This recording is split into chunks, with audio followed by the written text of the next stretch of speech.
Salutations! Oui, je suis habillé comme dans la précédente vidéo, c'est normal, je viens juste d'appuyer sur le bouton et j'enregistre la suivante, celle-ci donc, à la suite. Vous avez le droit à tous les petits détails et tous les mystères de la chaîne. Oh là là! Ceci étant dit, déjà, si vous débarquez là, pour cette vidéo, sachez qu'il s'agit de la deuxième partie d'une série de vidéos Setup Nomade. Vous pouvez trouver la précédente dans la description, ou en allant tout simplement la chercher dans ma liste de vidéos sur ma chaîne, et cette précédente vidéo en question parlait de mon setup principal, du centre, du cœur de mon setup nomade. Après bien sûr, libre à vous de la voir après celle-ci ou avant celle-ci. Vous faites comme vous voulez, vous êtes totalement libre. Il n'y a pas d'ailleurs d'ordre particulier pour les voir. Il y en aura d'autres et je mettrai ça dans la description progressivement, je vais mettre ça à jour. Ici du coup, je vais vous parler dans ce nouvel épisode des autres produits parallèles de ce setup nomade, mais non moins indispensables. Les produits dont je vais vous parler composent d'ailleurs pratiquement l'intégralité de mon setup très nomade. Parce que comme je vous le disais dans les précédentes vidéos, petit rappel, j'ai un setup nomade pour mes déplacements, on va dire de plus longue durée, et un setup très nomade quand ce sont des petits déplacements ponctuels, par exemple, hors confinement, quand je dois me rendre sur Paris pendant 2-3 jours, eh bien je prends moins de choses forcément. Donc allons-y.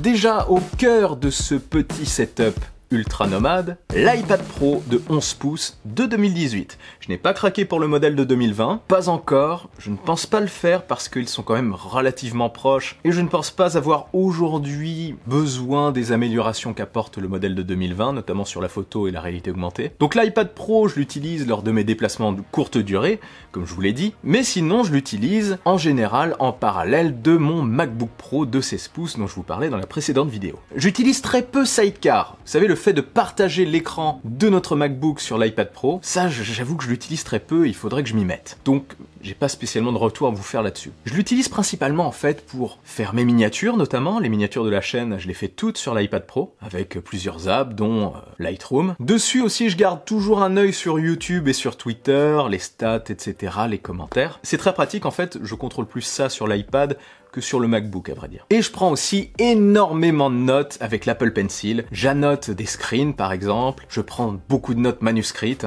J'utilise principalement GoodNote 5, excellente application, franchement je recommande. Je note dessus des idées, des concepts, etc.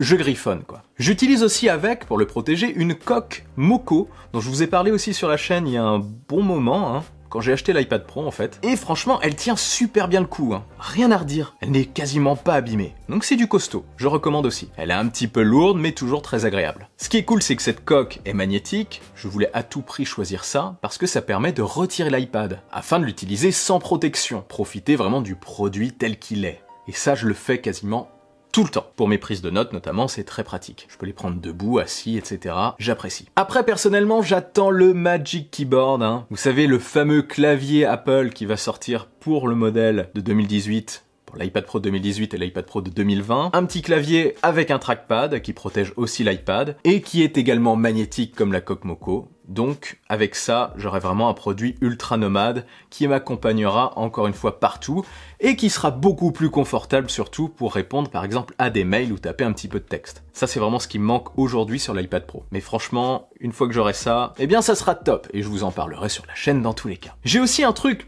tout con. Je vous en ai aussi déjà parlé. Un truc indispensable pour moi vu le nombre d'écrans qui m'entourent. Notamment d'écrans tactiles sur lesquels je pose mes petits doigts. Des chiffons microfibres. Mais des gros chiffons microfibres. Parce que s'amuser à nettoyer un iPad Pro avec un petit chiffon microfibre, bon courage, alors qu'avec un chiffon XXL, c'est super pratique encore une fois. Et comme pour la précédente vidéo, d'ailleurs, vous retrouverez tous les liens des produits dont je vous parle dans la description, ceux que j'utilise. Avec l'iPad Pro, j'utilise aussi une manette de PS4. Oui, ça fait partie de ce setup parce que j'ai besoin de me divertir un petit peu de temps en temps. Donc pour faire une petite partie au passage, par exemple de Call of Duty, ou autre. Il y a pas mal de jeux qui sont compatibles. J'ai aussi la Switch avec moi, la Nintendo Switch, mais ça je vous en parlerai dans une autre vidéo, probablement dans la prochaine vidéo de Setup Nomade. Une vidéo sur ce qui gravite un petit peu autour de l'ensemble. J'y vais par étapes. D'ailleurs, si vous voulez en savoir plus sur le fait de jouer sur l'iPad, j'ai sorti une vidéo dessus, je la glisse dans la description. Ensuite, autre produit très indispensable pour moi, les smartphones. D'abord, mon smartphone principal, c'est l'iPhone 11 Pro Max. Il a un grand écran de 6,5 pouces, ses vidéos et ses photos sont, je trouve, très bonnes, et je l'utilise aussi principalement pour l'écosystème, la continuité, j'utilise AirDrop pour envoyer du contenu sur le Mac, sur l'iPad, sur l'iPhone. Enfin, je suis en plein dedans, quoi. Et je l'utilise aussi comme pour l'iPad sur les réseaux sociaux. Et tout le reste, enfin... Vous savez à quoi ça sert un smartphone. J'ai aussi toujours avec moi un smartphone Android. Et ça, vous ne le saviez peut-être pas. Celui que j'utilise depuis un moment, pour l'instant, c'est le Honor View 20. J'aime bien, il ne risque pas grand-chose, hein, il est plutôt solide. Il m'est utile en fait pour utiliser ma seconde SIM, j'ai une deuxième carte SIM, pour jongler aussi sur les différents réseaux sociaux, les stats, etc. Et les mails, avec Gmail. Je trouve ça un petit peu plus confortable. Je sais pas pourquoi. C'est des petites manies, quoi. Et ça permet d'avoir 2 smartphones à la fois. Enfin, moi, je trouve ça pratique. Et je l'utilise aussi également en partage de connexion, comme une sorte de petite borne Wi-Fi. Et c'est super utile, surtout aujourd'hui. Hein. Je l'utilise d'ailleurs en partage de connexion pour la Switch. J'en reparlerai probablement la prochaine fois. Après, je pense peut-être switcher sur un autre smartphone cette année. Là, comme vous l'avez vu lors de la précédente vidéo, enfin, je sais pas si vous l'avez vu, le unboxing du Mi 10. J'aime bien, je vais voir si je continue vers ce type de produit. À voir. Il y a aussi le Pixel 4a qui me fait de l'œil. Ça peut être un bon complément de mon setup, par rapport à ce que j'en fais en tout cas. Enfin pour ça, on verra. Bref, pour retourner sur le Honor View 20, son autonomie est totalement monstrueuse, ça m'est très utile, encore une fois pour le partage de connexion. Après je peux le brancher, oui, mais quand je suis à l'extérieur c'est très pratique. Et en fait, il fait parfaitement l'affaire aujourd'hui pour ce que j'en fais. Je dois vous admettre, changer, ça serait juste un gain de confort. Et ça serait juste poussé par mon côté passionné de tech forcément. J'ai aussi toujours au poignet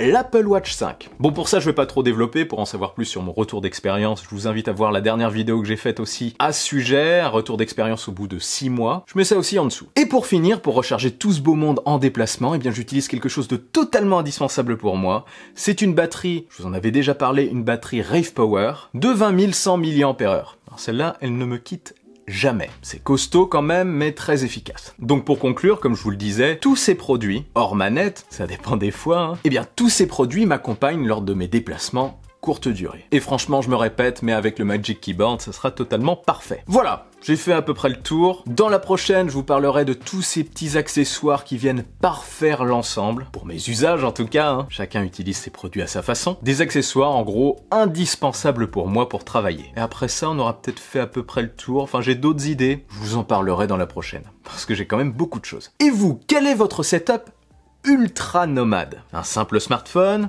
l'iPad, ou d'autres produits, Galaxy Fold, pourquoi pas. Ah, il me manque un petit peu le Galaxy Fold. Enfin bref, quoi qu'il en soit, je mettrai tous les épisodes, comme je vous l'ai dit, en dessous. Si vous arrivez ici, disons, au mois de mai, il y en aura probablement d'autres. Et si cette vidéo vous a plu et que vous voulez m'aider, partagez-la sans oublier le bon pouce en l'air qui claque. Pour ne rien louper, abonnez-vous à ma chaîne et activez la petite cloche des notifications. Je suis aussi sur les réseaux sociaux, sur Twitter et sur Instagram. On se retrouve très vite pour une nouvelle vidéo. Prenez soin de vous et de votre entourage. Vive la technologie, vive le futur. Allez, salut!